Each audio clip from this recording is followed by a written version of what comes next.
Meus irmãos, mais uma vez, eu repito, nós temos vivido uma época onde Natal, até para a igreja tem se perdido essa identificação. As pessoas vão se aculturando tanto que de vez em quando, não é difícil alguém perguntar, mas a gente deve celebrar o Natal? Não deve celebrar o Natal?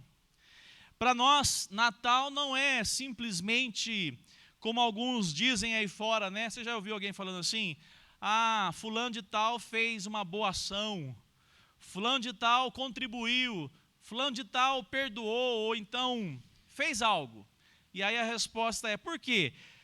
É por causa do espírito natalino. Quem já ouviu a respeito dessas expressões? O espírito natalino toma conta desse momento do ano. Então as pessoas se tornam assim, preocupadas em ser bondosas, preocupadas em contribuir de alguma forma com alguém. E na realidade é uma distorção do que de fato é o Natal para nós, cristãos, igreja do Senhor Jesus Cristo. O Natal para nós não é apenas uma ideologia. O Natal para nós é a celebração desse Deus Emanuel, Deus agora conosco, Deus entre os homens.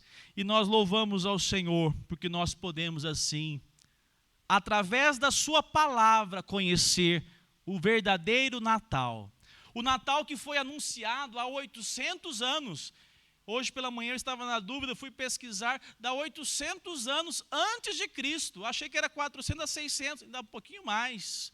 800 anos, Isaías, o profeta, recebeu a palavra do Senhor dizendo, olha, escreve, porque eu tenho uma profecia. E assim como eu disse, Isaías vendo como um astronauta, ou melhor, um astrônomo, né?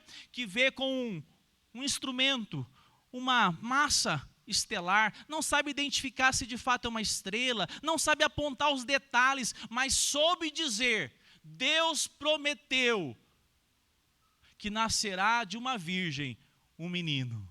E ele será Emanuel, Deus entre os homens. Ele estabelecerá o seu reino. E o profeta Isaías escreve de maneira que no capítulo 7, nós podemos dizer que o capítulo 7 ao capítulo 12 de Isaías, nós podemos chamar de o livro do Emanuel. O livro do Deus conosco. Em várias passagens, aqui você vai poder perceber, se você puder durante a semana na sua casa ler o capítulo 7, o capítulo 8, nós teremos várias referências, mas principalmente capítulo 7, capítulo 9, capítulo 11, capítulo 12, vai dizer a respeito da promessa, a promessa do Natal, a promessa do nascimento desse Salvador. Nós temos também no capítulo 9 a chegada do Natal. Nós vamos falar sobre ela hoje. A criança do Natal, capítulo 9 ainda, verso 6. A grandeza do Natal no capítulo 11. E a celebração desse Natal, que nós também podemos ver no capítulo 12, de 1 a 6. Meus irmãos, a palavra de Deus, ela sim, ela revela o que de fato é o Natal. Nós temos vivido um tempo que até mesmo parece que comum as pessoas se apegarem a ensinos e roubar a mensagem verdadeira desse Deus entre os homens. A palavra do Senhor nos mostra que essa profecia aconteceu, essa profecia apontando a pessoa do Senhor Jesus. O profeta no capítulo 9, verso 6, vai escrever, pois um menino nos nasceu, um filho nos foi dado, o governo estará sobre os seus ombros e ele será chamado Maravilhoso, Conselheiro, Deus Poderoso, Pai Eterno, Príncipe da Paz. Expressões bem claras daquele que nasceria como cumprimento da promessa de Deus feita ao seu povo. Nós que somos a igreja hoje, Novo Testamento, nós já cremos e já vimos o cumprimento do envio do Messias prometido. Nós aguardamos agora o seu retorno, mas ele já veio e cumpriu essa profecia. A palavra do Senhor então nos mostra o quanto agora o Natal para nós tem algumas implicações. O Natal traz luz.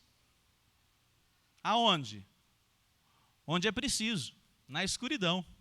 O Natal traz luz para a escuridão. Olha o que o texto bíblico nos diz, capítulo 9 de Isaías, verso 1. Diz assim: mas para a terra que estava aflita, não continuará o quê? A escuridão. Não continuará a escuridão. Então, meus irmãos, a primeira mensagem que nós podemos destacar a respeito do Natal, nesta noite eu quero então apresentar esse tema, o verdadeiro sentido do Natal. Esse é o tema da noite. O Natal traz luz, em primeiro lugar, para a escuridão. Esse tempo de escuridão que estava sobre aqueles que estavam aflitos. Mas o Senhor promete algo. Isaías enxergou o Natal lá na frente. Enxergou o nascimento de Jesus lá na frente. Mas ele já sabia que esse Natal iria se cumprir. Iria se cumprir para quem? Quem está na escuridão? Quem está na escuridão? Senão aqueles que estão algemados, aqueles que estão aflitos, aqueles que estão humilhados, aqueles que estão derrotados. Deus permitiu várias guerras entre o povo de Israel. E uma das coisas que eles sabiam bem é o que é de fato um povo estar derrotado, um povo estar humilhado. Por exemplo, você tem a sua cidade, de repente você perde a soberania do seu país, você perde o direito de morar na sua casa, você é levado cativo para uma terra distante. Esse sentimento, os israelitas, os hebreus conheciam muito bem o que é viver sobre a condenação de alguém que pisava sobre eles. E a profecia agora vem dizendo: esse momento, essa escuridão não durará para sempre. Na verdade, o Natal trará esperança para aqueles que estão sofrendo, para aqueles que estão angustiados, para aqueles que estão, na verdade, aqui internamente, totalmente arrebentados, tristes, sofrendo, acusados. A palavra do Senhor nos mostra que essa região aqui, observe comigo, capítulo 9, mas a terra que estava aflita não continuará a escuridão. Deus, nos primeiros tempos, tornou desprezível a terra de quem? Zebulon e a terra de... Olha só, por que essas duas cidades estão aqui nesse versículo? Essas duas cidades, Zebulon e Naftali, conhecia muito bem o que era sofrer. Olha só, inclusive vai ser chamada Galileia dos gentios. Naftali e Zebulon era uma região que ela ficava naquele contexto ali do crescente fértil, né? É uma aula de geografia. O crescente fértil pega ali a região onde Israel está, o Líbano.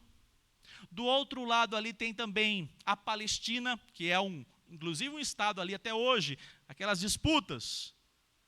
O Líbano, qual outra ali? Jordânia, Kuwait, todas aquelas nações vizinhas.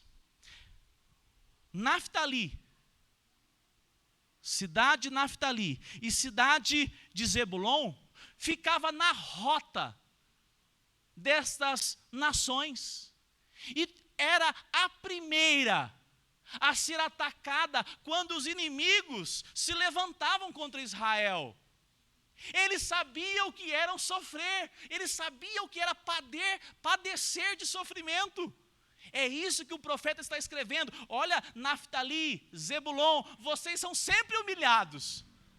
Porque eu pergunto, vocês acham que os líderes judeus, sangue azul, moravam nessa região?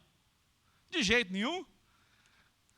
Você já viu algum chefe de estado morar na fronteira? Quem já viu? Não mora de jeito nenhum, né? É justamente o que está acontecendo aqui. Zebulon e Naftali, localizada junto à estrada entre o mar e o Jordão. Entre o Jordão e o mar. Os galileus, portanto, sabiam muito bem que eles eram testa de ferro. Quando vinha um exército inimigo levantado contra Israel naquela região, eles já são os primeiros a experimentar qual que era o poderio militar dos inimigos. Olha só. Então eles eram a cobaia, aquele povo que é frente de batalha. Essa região, meus irmãos, Deus permitiu que fosse desprezada. Deus permitiu que fosse marginalizada. Deus permitiu. Mas o que acontece? A palavra do Senhor nos mostra algo maravilhoso. E eu quero que você abra a sua Bíblia comigo. Abra a sua Bíblia comigo no Evangelho de Mateus, capítulo 4.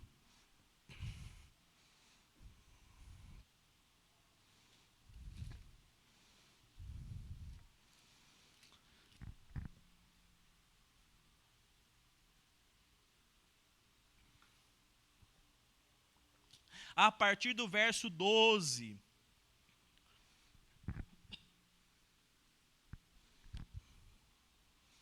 Olha só o que diz a palavra do Senhor. Evangelho de Mateus, agora já um discípulo de Jesus escrevendo sobre Jesus. Jesus já tinha vivido com eles e agora ele está relatando. Olha o que diz o texto. Ao ouvir, olha só, Jesus ouviu, ao ouvir que João tinha sido preso, Jesus voltou para a Galileia. E deixando Nazaré, ele foi criado lá em Nazaré, não foi isso? Nasceu em Belém, foi criado em Nazaré. Foi morar em Cafarnaum, situada à beira-mar, na região de quem? Opa! Jesus saiu de Nazaré e foi morar na região, a região de Cafarnaum, próximo, na verdade, nesse contexto entre Naftali e Zebulon. Olha o que diz o texto ainda, verso 17, até o 17 eu vou continuar. Isso aconteceu para se cumprir o que tinha sido dito por meio do profeta Isaías, verso 15.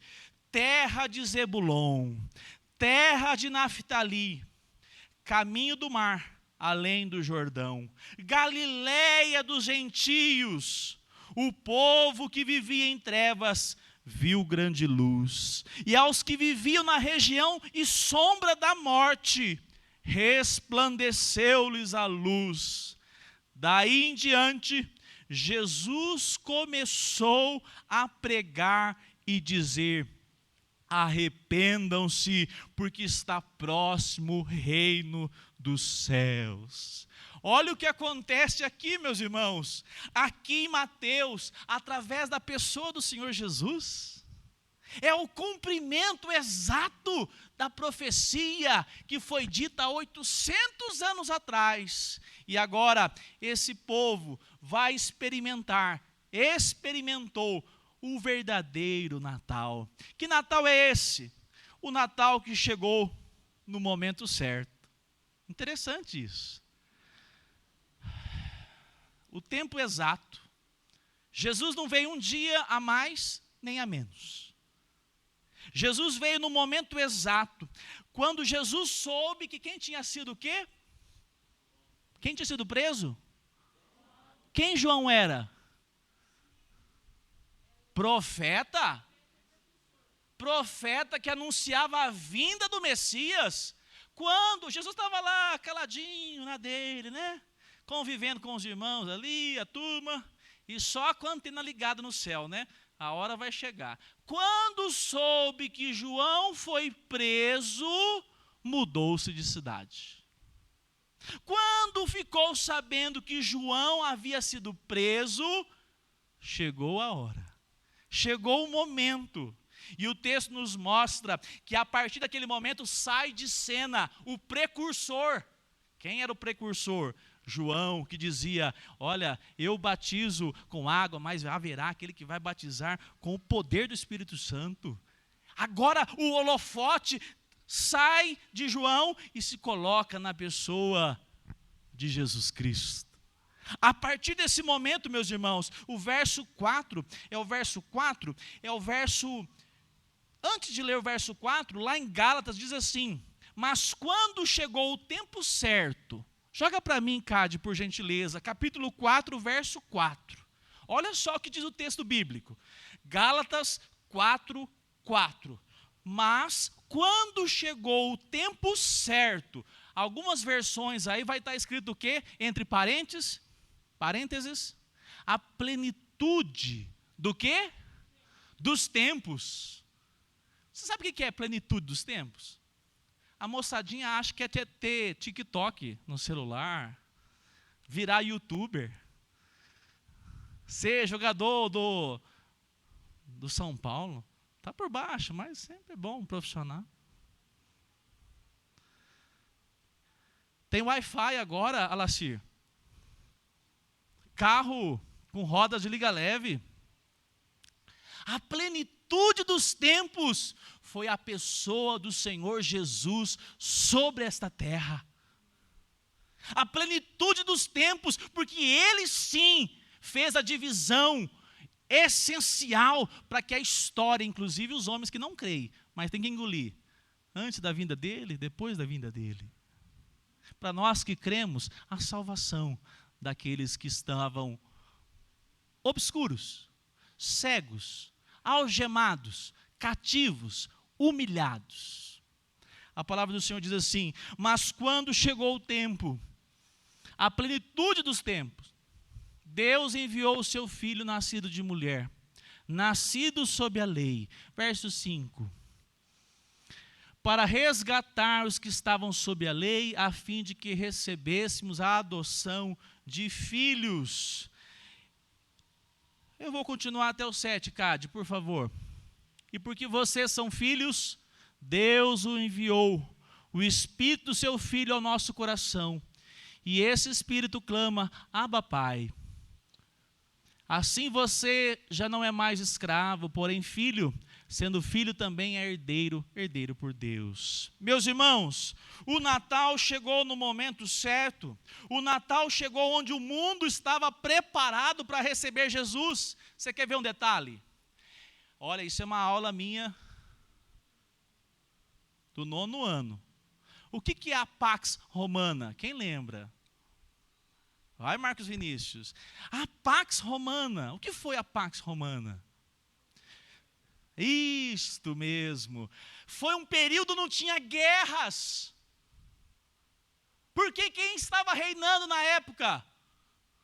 Os romanos tinham um exército tão poderoso que ele conquistava tudo. E por um bom período de anos, de décadas, não havia batalhas. O que mais? Roma resolveu pavimentar. Olha, não é esse pavimento aí não, Paulo, que a prefeitura de vez em quando faz, que tem que fazer 10 vezes. Eles colocavam pedras, que até hoje as estradas romanas, quando quem for visitar a Europa, me avisa para tirar umas fotos. As estradas pavimentadas com pedras estão lá até hoje, desse período, de Jerusalém a Roma. Havia estradas ligando regiões para outras. Um período de grande progresso através do Império Romano. Um período de grande progresso intelectual. Qual é a herança dos gregos para a chegada de Jesus? Os gregos, eles eram pensadores. Eles questionavam, eles paravam para analisar, e a doutrina da pessoa do Senhor Jesus foi estudada por eles, não somente os gregos, mas os gentios da Acácia, da Gália, de toda a região. Quando Paulo levava o evangelho, eles ficavam pensando sobre o evangelho, eles ficavam pensando e analisando. Interessante, se viesse hoje, não sei se tinha que ser no YouTube, né? Como é que é? Hoje o pessoal não quer pensar muito não, né? Um detalhe importante, meus irmãos, a pessoa do Senhor veio a esse mundo no momento exato da história, na plenitude dos tempos, de modo que essa contribuição também dos judeus, né? Os judeus eram monoteístas. Aonde que os cristãos foram pregar as primeiras vezes? Qual igreja que eles iam? A igreja da sinagoga. Não era assim? Eles criam num Deus monoteísta. Eles eram diferentes de todos os outros povos. Todos os gregos, romanos, tinham muitos deuses politeístas, mas os judeus não. Aí eles iam pregar lá. E o evangelho começou a se expandir através desse momento que Deus preparou de modo tão especial. Esse nascimento, essa agora manifestação de Jesus, porque ele nasceu, ele aguardou um tempo e agora vai se revelar aos homens. O Natal ocorreu no meio certo. Esse Natal agora acontece de modo que, no verso 13 do texto de Mateus, vai dizer assim, Mateus, verso 13, cadê aqui? 4:13. E deixando Nazaré, mudou-se para Cafarnaum. Mudou-se para Cafarnaum, junto ao mar da Galileia, na região de Zebulon e Naftali. Cumpriu-se desse modo o que tinha sido dito pelo profeta Isaías. Jesus olhou para os de dentro, ou não olhou? Olhou. O que os de dentro, o sangue azul, os judeus fizeram? Sai para lá, vai com essa pregação lá para a pobreza. Começou lá, entre os galileus. Vai para lá, essa mensagem não é para nós. E o que Jesus fez? Jesus em nenhum momento ficou abalado. Ele já sabia que quem precisava de resgate era aqueles que estavam humilhados. Ele já sabia que quem precisava de luz é os que viviam em escuridão. E aí o que acontece? Jesus olhou para fora de si. Jesus olhou para aqueles chamados gentios. Ele não se desgastou. Ele não ficou dando de ombros, lavou as mãos, mas ele foi em busca daqueles que estavam perdidos. Os gentios, meus irmãos, sempre foram os mais desprezados, não é assim? Sempre foram os ignorados pelos judeus da época, e Jesus foi ao encontro deles. O texto diz assim que essa ação agora acontece. Jesus escolhe um lugar para viver. Qual é o lugar que Jesus escolhe para viver? Vamos para o texto? Olha lá, diz assim o texto, que Jesus se levantou, saiu ali para a Galileia, deixou Nazaré e foi morar aonde? Cafarnaum. Essa vai ser a sede, essa vai ser a cidade que Jesus se revelará ao mundo. Cafarnaum no meio de Naftali e Zebulon. Mas olha só que interessante. Jesus sai daquele local onde estava sendo criado e vai para a vila de Naum. O que significa essa vila? O nome é Vila do Conforto. É a vila da compaixão. O lugar onde Jesus decidiu morar e se revelar aos homens. Num lugar que ele preparou. O Natal ocorreu no lugar certo. O Natal não foi apenas o nascimento lá em Belém. O contexto de Belém faz parte da história, mas a partir de Belém vem uma narrativa, e agora, em Cafarnaum, Jesus cumpre a promessa lá de Isaías, a profecia, a promessa de Deus, e agora ele se revela aos homens no meio de uma região desprezada, uma região marginalizada. E o que acontece? Esse local, agora, onde Jesus chega, tudo se transforma. Eu disse, não, eu vou ter que repetir. Tudo, onde Jesus chega, tudo se transforma. Eu desejo que isso aconteça na sua história, na sua casa, na sua vida, na sua caminhada. Esse é o verdadeiro motivo de nós celebrarmos o Natal. Ele chega, e onde ele chega na hora certa, ele chega no momento exato. Foi na minha vida assim? Quantas cabeçadas eu tive que dar, né? Permissão dele. Chegou atrasado? Não. Chegou na hora que meu coração de fato estava dizendo, eu estou em trevas, eu estou em escuridão, eu tentei daqui, tentei dali, mas eu estou necessitado de socorro. É nessa hora que ele chegou na minha vida. Foi assim na sua vida? Convido você. Pode ser hoje a oportunidade. O momento está difícil, tumultuado. O momento exato da chegada do Senhor verdadeiramente na sua vida, na sua casa, no seu caminhar, no casamento, aonde você estiver. A palavra do Senhor nos mostra que o Natal ocorreu do modo certo. Do modo certo. Olha o que diz o texto, verso 14. Cumpre-se, ou melhor, cumpriu-se. Eu estou com as duas versões aqui. Na minha, diz assim, isto aconteceu para se cumprir. Ou seja, o Natal ocorreu do modo certo, segundo os moldes do profeta e das Escrituras. O Natal é uma confirmação do que havia sido prometido, tinha que ser cumprido da maneira que a Bíblia aponta. Na palavra de Deus, na Bíblia, não há contradição. Quando tem alguma contradição, o problema não está na Bíblia, tá? Quem está avaliando a palavra de Deus. Sempre é assim. Por isso que século 21, e a igreja continua militante sobre esta terra. Louvado seja o nome do Senhor. A palavra do Senhor também nos mostra que esse Natal ocorreu com a mensagem certa. Olha só, verso 17, mais uma vez. Daí em diante, Jesus começou a pregar e a dizer, arrependam-se, porque está próximo o reino dos céus. Arrependam-se. O povo que andava em trevas, o povo que estava perdido, estava sem propósito de vida, estava sem ânimo, estava desanimado, humilhados. Agora, vê Jesus fazer sinais. Você já imaginou, irmão Luiz? Aqueles sinais. Um homem anda, outro cego agora enxerga.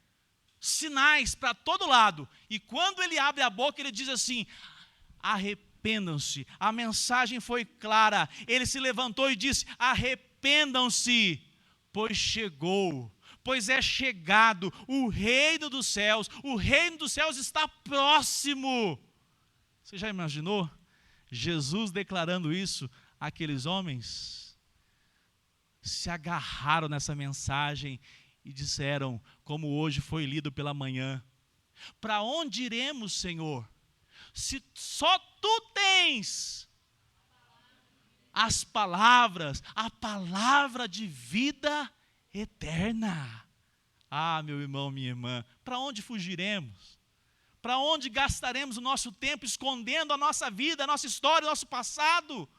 Nós só temos um local para nós recorrermos, e é a pessoa do Senhor Jesus. Cheguemos a Ele e digamos, Senhor, eu me arrependo por levar tantas vezes o Teu nome de qualquer maneira. Eu me arrependo por viver a minha vida sem ter o direcionamento, o entendimento de quem o Senhor é na minha história. Eu me arrependo porque só o Senhor pode trazer ânimo, esperança para a minha vida.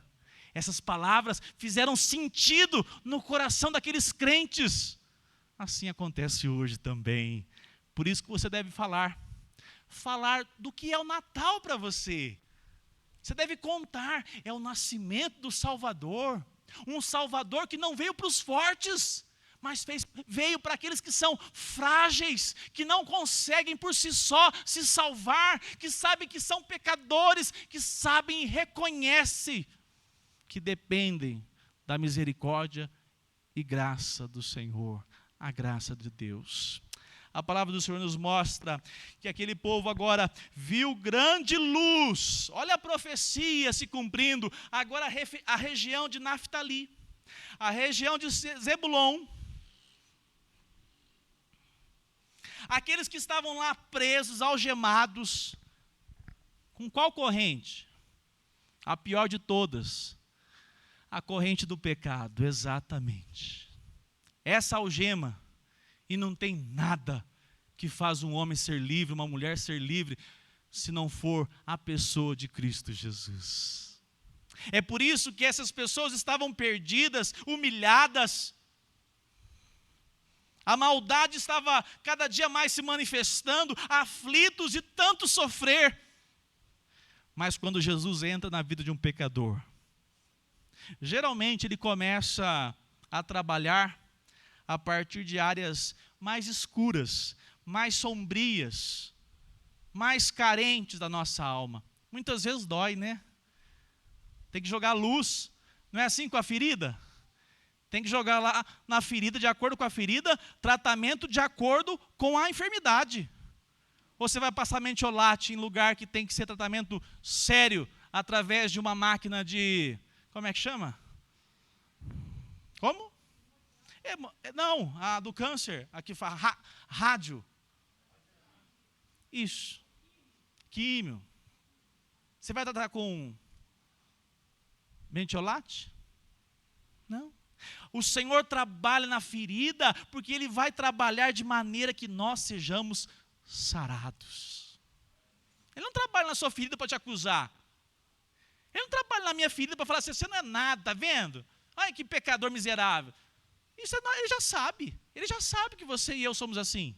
Ele trabalha para que você e eu sejamos curados e não haja espaço para você dizer assim, eu me curei, eu me tornei realizado, resolvido, encontrei o caminho. Não, para que você diga assim, só em Cristo Jesus, de fato, eu pude ser curado, fortalecido, liberto, renovado, voltei a sonhar, voltei a crer que a minha vida tem um propósito, e esse propósito é glorificar o nome do meu bendito Salvador.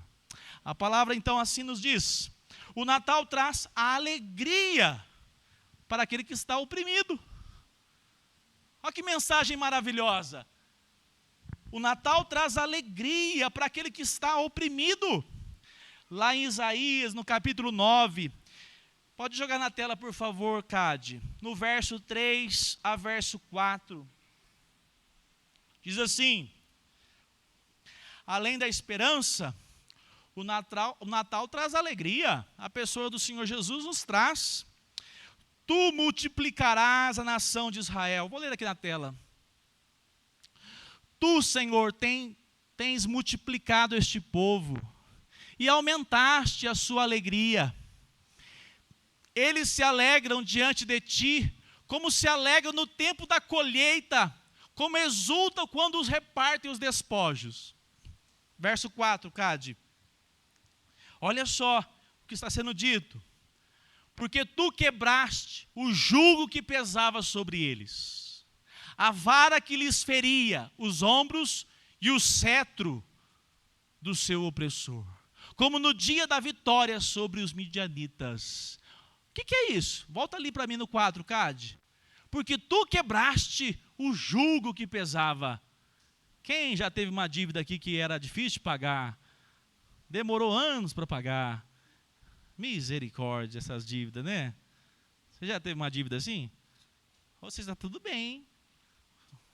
Ou tudo discreto, né, Poliano? Ninguém fala nada. Eu já tive várias. Misericórdia. Eu estou algemado nessa dívida. Não é assim? Essa dívida aqui, nem com todo o ouro encontrado nos maiores bancos. O povo de Israel podia ser o povo que teria um rei novamente estabelecido em Israel, E se não fosse o Natal, não teriam condição de ter a verdadeira libertação daquilo que condenava aquela nação e que condena o homem e que condena qualquer pessoa sobre a terra, porque não há ouro, não há prata, não há dinheiro no mundo que consegue libertar do opressor e da sua condenação. As algemas do pecado, através do cetro do seu opressor. O opressor tem um cetro. O que é o cetro? Não era uma demonstração de poder? Era um rei que tinha um objeto na mão, o cetro. Satanás dizia sempre assim: está vendo, Ailton? Está vendo, Fábio? Fátima? Eles estão condenados nos seus pecados. E o meu cetro domina sobre eles, porque eles não têm condições de viver uma vida livre do domínio do pecado.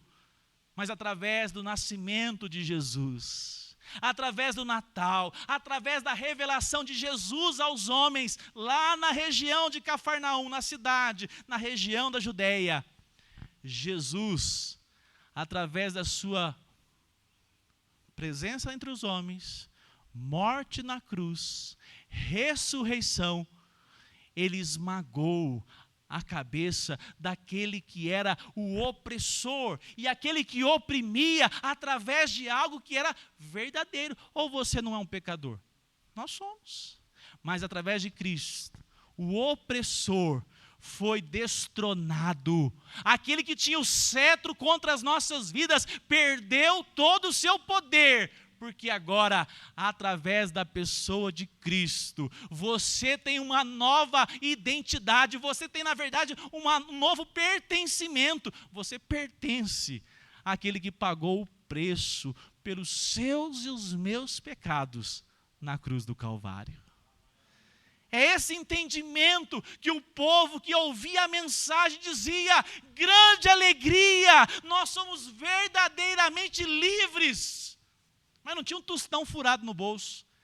E eles diziam: a grande libertação aconteceu na minha vida por meio da pessoa de Jesus Cristo. É essa caminhada que agora traz alegria ao invés da opressão. Essa caminhada agora que revela Cristo em nossas vidas, que nos liberta e nos enche, não é de um moro. Sabe, tem gente que acha que a vida cristã é uma morosidade, é uma letargia. Se tiver assim, meu irmão, minha irmã, vamos hoje, vamos juntos. Senhor, quero me arrepender. Eu quero viver a minha vida cristã com a memória de que o Senhor me libertou, o Senhor me trouxe graça, o Senhor veio com a mensagem verdadeira de salvação, o Senhor se importou conosco e hoje eu não posso viver se não for com uma alegria verdadeira de caminhar contigo. Como é que está a sua caminhada? Como é que está a sua caminhada? A nossa caminhada, meus irmãos, não pode ser com outra expectativa. A alegria de saber que Cristo, de fato, é o nosso Redentor e Salvador. O texto nos mostra que quando assim, aqueles que estavam ali agora, não haveriam mais a escravidão do pecado, para enganá-los, para subjugá-los, para oprimi-los, para derrotá-los. A verdadeira mensagem que foi crida pelo coração estava sobre eles. Quando Cristo entra em nossas vidas, nos liberta, nos enche de alegria, mas também Ele faz alguma coisa que é muito importante para nós que somos cristãos. Ele destrava a nossa língua, né? E eu tenho falado: Senhor, muitas vezes eu mesmo estou muito travado, tenho que abrir a minha boca para dizer quem de fato é o motivo do nosso Natal, a pessoa do Senhor Jesus. A palavra do Senhor nos mostra que lá em Atos, Paulo e Silas disse assim: creio no Senhor Jesus.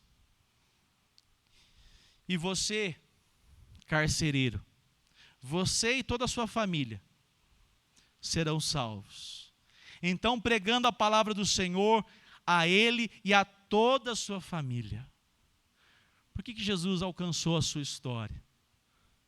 Por que Jesus permitiu fases da sua vida para que você hoje tivesse um encontro com Ele? Para que nós possamos anunciar que não é pelos nossos méritos, que essa alegria tome conta do nosso coração e nós tenhamos entusiasmo em dizer: o Senhor Jesus é poderoso para salvar, resgatar, revitalizar, transformar.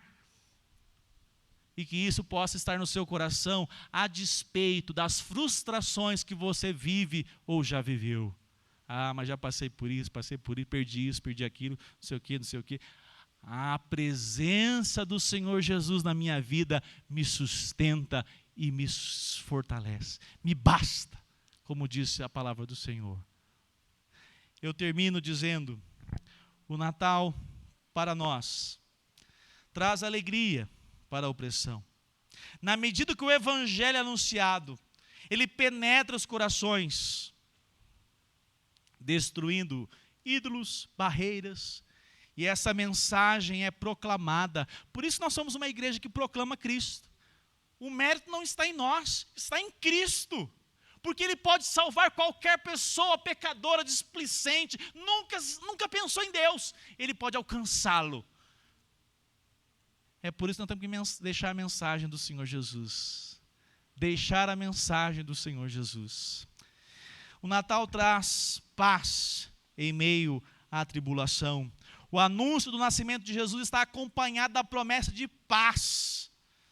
As botas dos guerreiros, verso 5, lá de Isaías. As botas dos guerreiros e os uniformes manchados de sangue das batalhas serão o quê? Queimados. Por quê? Porque não vai usar mais. Não vai ser utilizado mais botas de guerra, roupa de batalha, porque com o Senhor Jesus, agora nós não estamos, como diz a canção.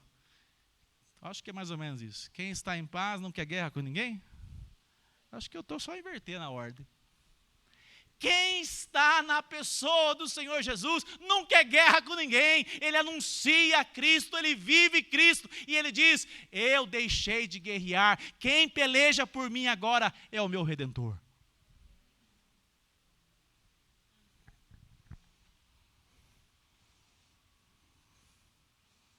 A chegada do Natal significa a rejeição e a destruição de todos os instrumentos humanos para nós resolvermos, através de guerra, os nossos problemas. Você quer ver uma coisa? Não vai ser mais por exército, não vai ser mais por espada, por armamento ultrassônico, não vai ser mais pela sua e pela minha língua. Porque quem peleja por nós agora é o Senhor. Você pode perceber que os evangelistas, a igreja, nunca gastou tempo em bater no boca, em se defender. Eles caminhavam. Esse é um grande ensino para nós. Essa profecia, pastor, já se cumpriu, é para hoje, é para amanhã. Eu já ainda não, eu creio nisso. Porque nós, meus irmãos, muitas vezes nós queremos sair na base do braço, né? De vez em quando a gente quer quase convencer na pancada, né? E uns dá vontade mesmo, né? Toma juízo, moço. Mas nós devemos falar: Senhor, se revele a esse coração. Faça um Natal na vida desse homem, dessa mulher. Não batalhe na sua família, não. Não sai naquela bate-boca, criando um ambiente ruim, desgastante. Não! Ore ao Senhor e fale: Senhor, eu quero ser um açúcar na vida da minha família. Eu quero adoçar. Que o Espírito de Deus confronte os corações.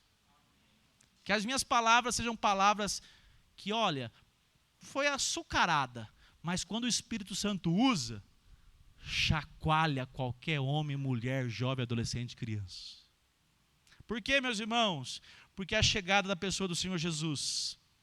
A salvação agora do Senhor. Essa salvação que nos dá a graça, também nos santifica. Quem tem experimentado o Senhor trabalhar na sua caminhada como servo dele, serva dele?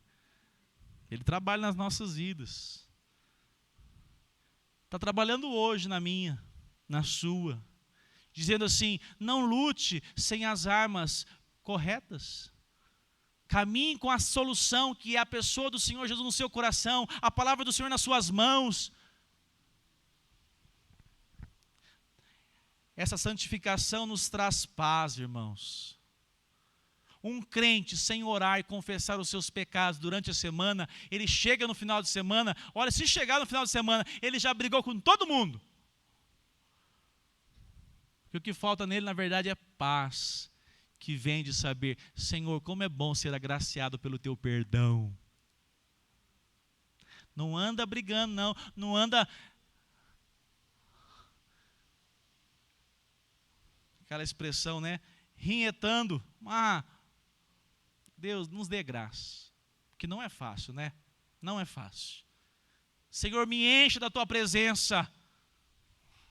A glória de Deus. No mais altos céus. Eu estudei hoje com a igreja, os que estavam aqui, esse texto. Lucas 2,14. Glória a Deus no mais altos céus. E paz entre os homens. Paz na terra. Mas é para todos os homens? Não. Para quem o Senhor? Responda bem aí, bem alto. Para que aqueles que o Senhor quer? Quem que o Senhor quer bem? Aqueles que Ele mesmo chama para Ele. Aqueles que Ele mesmo chamou e disse assim, você estava perdido e eu me revelei a você como grande salvação. Ou você acha que há contradição? Está cheio de paz aí fora? Não. A paz está sobre aqueles que pertencem ao Senhor e encontra nele perdão, encontra em Cristo a satisfação de viver uma vida agora não debaixo do jugo do pecado, porque o pecado, irmão, o pecado oprime. O pecado é uma delícia na prática. O problema é viver depois da nossa fala, depois da nossa prática, depois do nosso ato, depois de não dizer ou dizer algo que não deveria, o pecado oprime. Mas agora em Cristo, nós podemos viver em paz, porque nós confessamos a Cristo, e nós podemos experimentar da paz que Ele dá, não a paz que há aí fora. Louvado seja o nome do Senhor. A nossa salvação, esse Natal, traz ordem para a confusão. As pessoas vivem em um mundo onde,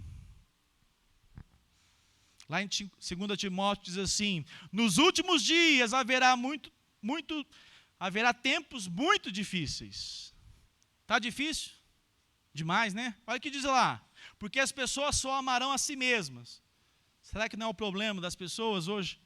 Amarão ao dinheiro, serão arrogantes, orgulhosas, zombarão de Deus, desobedecerão a seus pais, serão ingratas, profanas, não terão afeição, nem perdoarão, caluniarão os outros, não terão autocontrole, serão cruéis, odiarão o que é bom. Olha que coisa! Odiarão o que é bom. Parece que hoje está assim, né? A velha frase, o que é certo virou errado, o que é errado virou certo. É assim o padrão. Trairão os amigos, serão imprudentes, cheios de si, amarão mais os prazeres desta vida do que a Deus, serão religiosas apenas na aparência, mas rejeitarão o poder capaz de lhes dar verdadeira devoção. Meus irmãos, Paulo escreve a Timóteo, na sua segunda carta, capítulo 3. Nós não vivemos assim? Quem está cansado desse mundo aqui, diz amém. Alguém está satisfeito? Né? Tá tudo maravilha, Luciano. Nada. Então é cansado. E mais do que nunca, num tempo tão difícil como nós temos passado, há uma esperança. E a esperança só existe por causa do Natal, por causa do nascimento, da revelação de Jesus Cristo. Olha o que ele diz. Isaías capítulo 9, versos 6 e verso 7. Pois um menino nos nasceu, um filho nos foi dado, o governo estará sobre os seus ombros.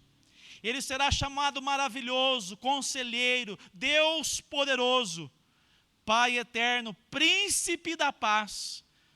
Olha como será lá. O seu governo já começou, mas se manifestará ainda. É o já, ainda não. Seu governo, a sua paz, jamais terão fim. Reinará com imparcialidade. Verso 7. E justiça no trono de Davi para todos sempre. Quem não quer morar num lugar desse? Paz para sempre e justiça sem olhar a aparência. Porque ele é perfeito, justo, e ele sustenta o governo. Aonde que ele sustenta o governo? Nos seus ombros. Nos seus ombros. Meus irmãos, nós vivemos uma época caótica. A boa nova do Natal é que a pessoa de Jesus traz ordem à confusão que está acontecendo. A mensagem da pessoa do Senhor Jesus traz ordem a esse caos que parece que não vai ter mais solução. A pessoa do Senhor Jesus, a sua vida e obra, a chegada de Cristo, a chegada do seu reino, estabelecerá paz e ordem no mundo destruído pelo pecado em que vivemos. A pessoa do Senhor Jesus já começou, mas ainda não cumpriu-se tudo. Haverá esse tempo e nós aguardamos nele. É à medida que o reino de Deus se espalha, segundo a vinda de Cristo, nós aguardamos um dia estarmos sob o governo de Cristo. E nós sabemos que esse governo de Deus traz novamente a ordem, uma ordem que foi perdida por causa do pecado, do homem. E eu termino dizendo, esse governo será pessoal, perceptível, perpétuo, premeditado e poderoso. É um governo pessoal, pois um menino nos nasceu, é um homem.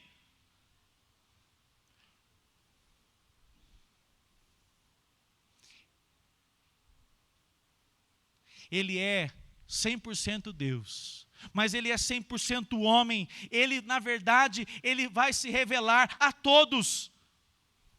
Mas hoje se revela àqueles que ele mesmo salvará. Ele é um governo, ou melhor, estabelecerá o seu governo de maneira perceptível. O governo estará sobre os seus ombros. Todos enxergam a sua glória. Eu disse pela manhã aqui, quando soar a trombeta, eu fico imaginando isso, né? Vamos pensar, mas tem um holograma que chama o negócio? Que holograma é esse? Que mundo 4D, 5D é esse? Aí eles vão falar assim, não, de fato é real. É o Jesus dos cristãos. E o que vai acontecer? O seu governo será visto por todos. O seu governo é perpétuo, jamais terá fim, reinará para todo sempre e para todos os momentos. Um governo premeditado, ou seja, reinará com imparcialidade, justiça no trono de Davi. O propósito é a glória de Deus. Um governo poderoso, porque diz assim o texto que nós lemos, o zelo do Senhor dos Exércitos fará que isso aconteça. Nada poderá impedir essas promessas de serem realizadas. Amém? Esse é o Natal para nós. A chegada do Natal para nós é para transformar as nossas vidas, transformar o mundo. Ele fará isso. O texto que pela manhã também falamos, o Senhor tem nas suas mãos todos aqueles que o Pai deu a ele. E quantos vão se perder?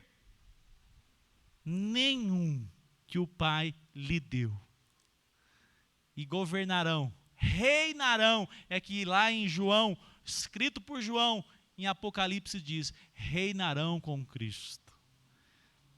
O Natal chegou, Jesus Cristo nasceu, viveu sem pecado, morreu, foi sepultado, ressuscitou ao terceiro dia, subiu aos céus, está sentado à direita de Deus, de onde virá para julgar vivos e mortos. O Natal chegou, nós hoje devemos recebê-lo com fé, com confiança, que aquele que cumpriu a sua palavra, é zeloso para cumprir a sua palavra, cumprirá sobre a sua igreja, sobre esse tempo que nós aguardamos. Eu termino dizendo, hoje, meus irmãos, qual é a mensagem do Senhor Jesus para mim, para você hoje, se não é justamente, arrependa-se hoje e viva com o coração dizendo, Senhor, eu não posso viver uma vida de qualquer maneira, eu tenho que ter essa alegria brotando no meu coração, porque o Senhor me escolheu, o Senhor se revelou a mim, e ainda a despeito das minhas fraquezas, o Senhor tem um plano maravilhoso para a minha história, e eu faço parte desse plano. Louvado seja o nome do Senhor. Fique em pé.